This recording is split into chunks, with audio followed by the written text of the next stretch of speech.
तो दोस्तों आज हम लोग बात करने वाले हैं CCL प्रोडक्ट्स इंडिया लिमिटेड के बारे में। पूरी डिस्कशन करेंगे तो आपको बहुत ही मज़ा आने वाला है। तो आइए इस वीडियो को स्टार्ट करते हैं। So let's begin.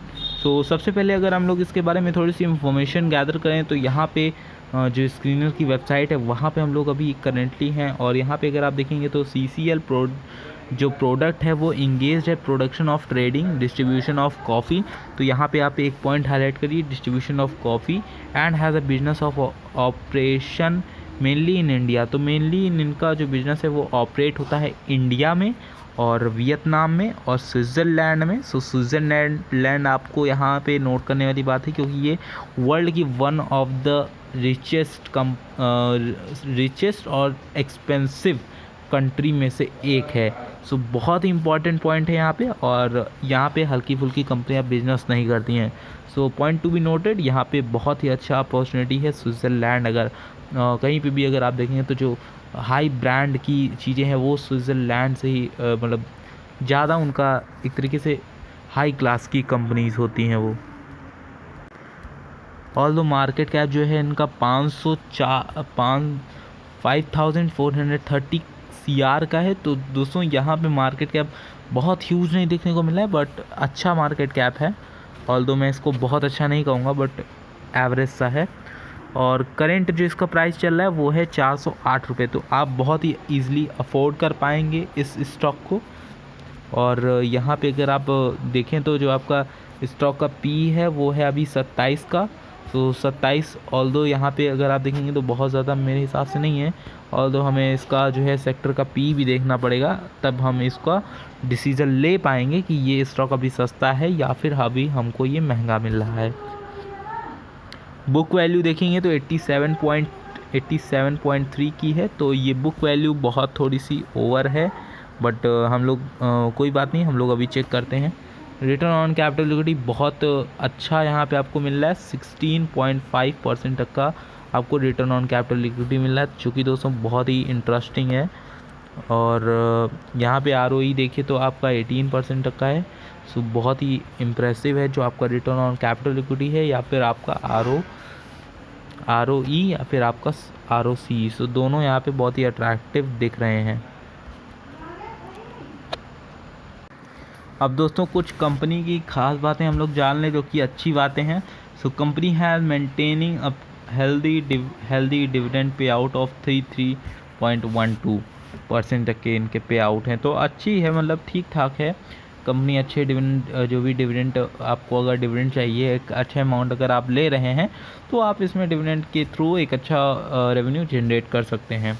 सो अगर हम लोग यहाँ बात करें कॉन्स के बारे में तो the company has delivered a poor sales growth of 5.92%। So ये जो 5.92% की जो आपकी ग्रोथ है ये ओवर पास्ट 5 ईयर्स की है। तो थोड़ी सी यहाँ से कंपनी की जो है वो पुअर सेल्स ग्रोथ हुई है। तो सेल्स में इनकी कुछ खास बढ़ोतरी नहीं है, ऑल्दो पुअर ही है। 5 साल में से 5.92% तक का ही बढ़ोतरी हुई है। The company might be capitalising the interest cost. So यहाँ भी अगर आप देखेंगे तो जो कैपिटलाइजेशन है वो बहुत ज़्यादा इंटरेस्ट कॉस्ट कर रहा है। एक रीज़न ये भी है कि कंपनी ग्रो नहीं कर रही है, इसका मतलब एक तरीके से रीज़न ये आपका है। बट दोस्तों यहाँ पे जितनी भी चीज़ें आपको कॉन्स में दिख रही हैं, जो आपका यहाँ पे ये चीज़ें दिख रही हैं ये सारी, इसका कुछ खास वैलिड रीज़न नहीं है कि ये कंपनी आगे आने वाले टाइम में परफॉर्म ना कर सके। ऑल दो सेल्स ग्रोथ बहुत खास नहीं है बट नो डाउट कि आगे आने वाले टाइम में आपकी सेल्स बढ़ सकती हैं। और अगर एक तरीके से 5 साल का डेटा है, मतलब सेल्स इनकी हो रही है बट बहुत ही कम हो रही है। तो सस्टेनेबिलिटी है, ऐसा नहीं है कि सस्टेनेबिलिटी नहीं है। अब अगर इनके कंपटीटर देखेंगे तो इनके कंपटीटर मार्केट में है Tata consumer, Tata coffee, Russel India, Godrej group, JCT। तो मतलब चाय और जो कॉफ़ी से रिलेटेड हैं, जो हमारी डेली बेसिस की टी वगैरह होती हैं, वो सारी की सारी हमें यहाँ पे इस स्टॉक में मतलब इसके कंपटीटर हैं यहाँ पे। अगर हम लोग ऑपरेटिंग प्रॉफिट की बात करें तो ये ऑपरेटिंग प्रॉफिट आपको देखने को मिलेगा कि कंसिस्टेंट है और ऑल तो अगर कंपेयर करें पूरे जो आपका ये पूरा यहाँ पे जो पूरा कॉलम है ये दोस्तों पूरे 2019 के क्वार्टर से लेके 2021 तक के दिसंबर तक के यहाँ पे क्वार्टर्स हैं। तो ये जो है 92% हाईएस्ट जो है यहाँ पे टच किया है।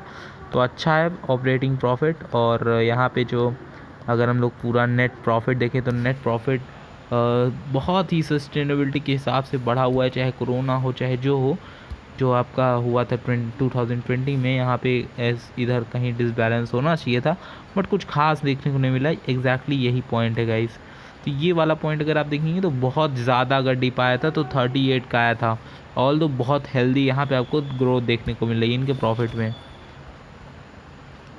सो अगर हम लोग देखें तो यहाँ पे मैंने दिखा दिया जो आपका ये वाला है, ये ईयर ऑन ईयर का है आपका ये profit. So year on year में अगर हम लोग देखें तो कंटिन्यूसली आपको यहाँ पे ग्रोथ देखने को मिली है। सो डिविडेंड में अगर आप देखेंगे तो डिविडेंड आपको तभी मिलता है जब कंपनी प्रॉफिट कर रही हो और वो आपके साथ शेयर कर रही हो अपना वेल्थ जो है, तो ये तभी मिलता है। सो कंपनी पूरा मतलब ओपन है अपने जो भी इन्वेस्टर्स हैं उनके लिए। सो यहाँ पे एक बहुत ही ये सारी चीज़ें आपको नोट करने वाली होती हैं। कोई भी कंपनी अगर कुछ आपको डिविडेंड दे रही है तो वो अपने घर से नहीं दे रही है, उसको कुछ प्रॉफिट हो रहा है और वो उस अपने शेयर होल्डर के साथ शेयर कर रही है। सो उसको अगर वही पैसा वो अपने पास दबा के रखती तो मे भी जो आपको 5 साल में जो बता रहे हैं कि 5 साल में इतना ग्रोथ हुआ है, वो हो सकता है 20% 30% तक का भी हो, वो कोई नहीं जानता दोस्तों। सो इसीलिए अगर कंपनी अपने शेयर होल्डर्स को डिविडेंड दे रही है, एक अच्छा खासा जो भी इन्वेस्टर्स हैं उनको अच्छा ग्रोथ दे रही है, तो यहाँ पे जो भी डेटा आपको दिख रहे हैं प्रॉफिट या फिर वगैरह वगैरह कि मतलब कंपनी 5 साल में बहुत कम सेल्स की है, ये की है, वो की है, सो वो सारी चीज़ें उतना आपको मतलब उतना ध्यान नहीं देना, क्योंकि ऑल दो जो शेयर होल्डर्स को पैसा मिल रहा है वो कंपनी का ही है। सो कंपनी कर नहीं रही है प्रॉफिट तो कहाँ से पैसा देगी। तो ये सारी चीज़ें आप अपने माइंड में खुद कैलकुलेट करिए, खुद इस पर एक बार विचार करिए। सो कंपाउंडिंग प्रॉफिट ग्रोथ अगर आप देखेंगे तो लगातार यहाँ पे इंक्रीजमेंट हुआ था ओवर द 5 ईयर्स, और 10 ईयर्स अगर आप देखेंगे तो 22 का था। बट यहाँ पे ये डाउन द ग्रुप अगर एक आप छोड़ दीजिए 10 साल में तो कोई भी नहीं किया होगा, बट अगर आप 5 साल का देखें तो 5 साल का आप देखेंगे तो ग्रोथ हो रही है। यहाँ पे स्टॉक के CAGR में बढ़ोतरी हुई है, बहुत बम्पर बढ़ोतरी हुई है। तो यहाँ ये पॉइंट नोट करने वाला है, ये पॉइंट नोट करने वाला है। कंपाउंडिंग सेल्स ग्रोथ भी भयंकर तरीके से ग्रोथ हुई है। तो यहाँ पे काफ़ी चीज़ें हम लोग देखने को मिली है। बोरोइंग में थोड़ी सी यहाँ पे मैं थोड़ा सा पीछे हटना चाहूँगा, क्योंकि इनकी लायबिलिटीज़ और जो बोरोइंग है वो सारी चीज़ें लगातार आपको इंक्रीज़ होते हुए दिख रहा है। तो यहाँ पे थोड़ा सा मतलब एक तरीके से कहना चाहूँगा कि थोड़ा सा यहाँ पे मुझे नहीं सही लगा। FIIs GIS के बारे में अगर डिस्कशन करें तो आप यहाँ पे देख पा रहे हैं जो डेट्स हैं 2020, 2020, 2021 सारे के सारे जितने क्वार्टर्स हैं यहाँ पे आपको मेंशन हो रहे हैं। सो अगर हम लोग बात करें जो FIIs हैं, जो FIIs फॉरेन इंस्टीट्यूशंस हैं, यहाँ पे आपको 8.19% तक की होल्डिंग है। मतलब ये थोड़ी सी यहाँ डिक्लाइनमेंट हुआ है फॉरेन इंस्टीट्यूशंस का, तो फॉरेन इंस्टीट्यूशन वाले थोड़ा स्टेक अपना वापस लिए हैं, मतलब अपना निकाले हैं, एग्जिट किए हैं। DI डोमेस्टिक इंस्टीट्यूशंस के बारे में बात करें तो यहाँ पे इंक्रीज़ होते हुए दिख रहा है।